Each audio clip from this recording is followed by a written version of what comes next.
नमस्कार प्रिय बच्चों। हम जब सिनेमा ने बोलना सीखा पाठ पढ़ रहे थे और बहुत ही रोचक और बहुत ही महत्वपूर्ण जानकारी हमने प्राप्त करी कि पहली बोलती फिल्म आरदेशी ईरानी द्वारा बनाई गई आलम आरा थी और इसके लिए उन्होंने प्रेरणा ग्रहण की थी हॉलीवुड की मूवी शोबॉट से और इसी के लिए उन्होंने भारतीय पृष्ठभूमि में पारसी रंगमंच से आधार ग्रहण करते हुए यह पिक्चर बनाई थी।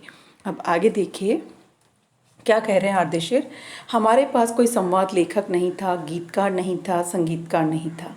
इन सब की शुरुआत होनी थी। आरदेशीर ने फिल्म के गानों के लिए स्वयं ही धुनें चुनी।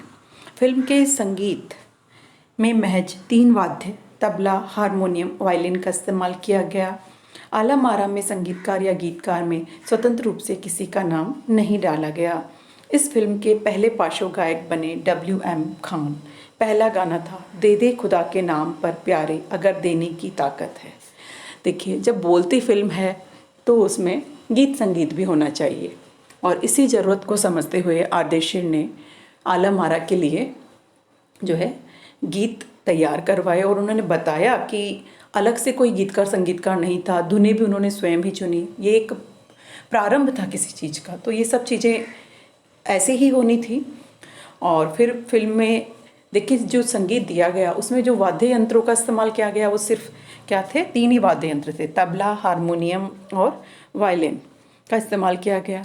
और क्योंकि उस समय इतना सब कुछ चीज़ों का प्रचलन नहीं था। आज तो आप देखते हैं कि बहुत से वाद्य यंत्र जो हैं वो प्रयोग में लिए जाते हैं और वो न केवल भारतीय होते हैं, पाश्चात्य वाद्य यंत्र भी हम बहुत प्रयोग में लेते देखते हैं। लेकिन उस समय इन 3 वाद्य यंत्रों का ही प्रयोग किया गया और इसीलिए आलम आरा में किसी स्वतंत्र रूप से किसी गीतकार या संगीतकार का नाम नहीं दिया गया ना। और जिन्होंने गाए वो थे WM खान। पार्श्व गायक जो थे वो WM खान थे। अब देखिए आलम आरा का संगीत उस समय डिस्क फॉर्म में रिकॉर्ड नहीं किया जा सका। ये सब उच्च तकनीक की चीज़ें हैं और उस समय तो केवल एक प्रारंभ था, तो ये सब चीज़ें उपलब्ध नहीं थी, इसलिए डिस्क फॉर्म में उसको रिकॉर्ड नहीं किया गया। फिल्म की शूटिंग शुरू हुई तो साउंड के कारण ही इसकी शूटिंग रात में करनी पड़ती थी ना।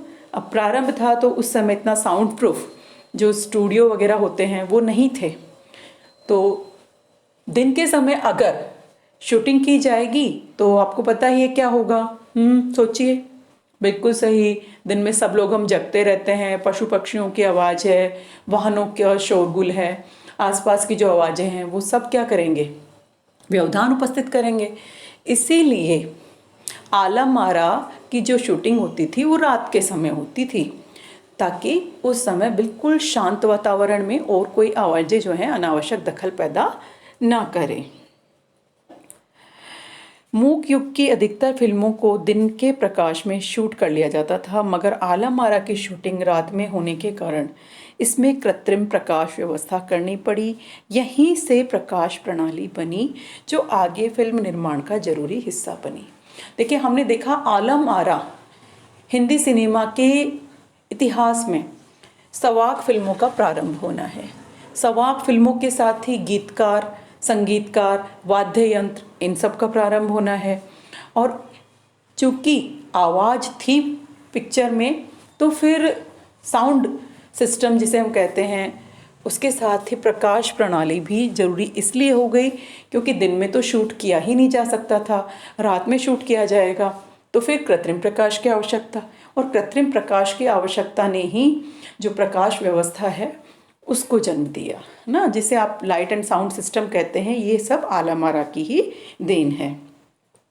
आलम आरा ने भविष्य के कई स्टार और टेक्नीशियन तो दिए ही, आरदेशी की कंपनी तक ने भारतीय सिनेमा के लिए 150 से अधिक मूक और लगभग 100 सवाक फिल्में बनाई। मतलब आलम आरा केवल सवाक फिल्मों का प्रारंभ नहीं है, उसके साथ बहुत सी चीज़ें प्रारंभ हो गई। अब जो तकनीकी दृष्टि से दक्ष व्यक्ति हैं उनकी भी ज़रूरत होने लगी ना, गीतकार, संगीतकार, प्रकाश व्यवस्था वाले और भी अनेक जो तकनीकें हैं उनका भी इस्तेमाल पिक्चर में होना है, तो उन सब की आवश्यकता इस पिक्चर के बाद होने लगी। और खुद आरदेशीर ने भी बहुत सी पिक्चरें इसके बाद बनाई, न केवल सवाक अपितु अवाक भी बनाई उन्होंने, जिसकी जानकारी हमें दी गई है। तो एक प्रकार से जो आलम आरा है वो भारतीय सिनेमा के इतिहास में एक ऐतिहासिक फिल्म है, मील का पत्थर है। धन्यवाद।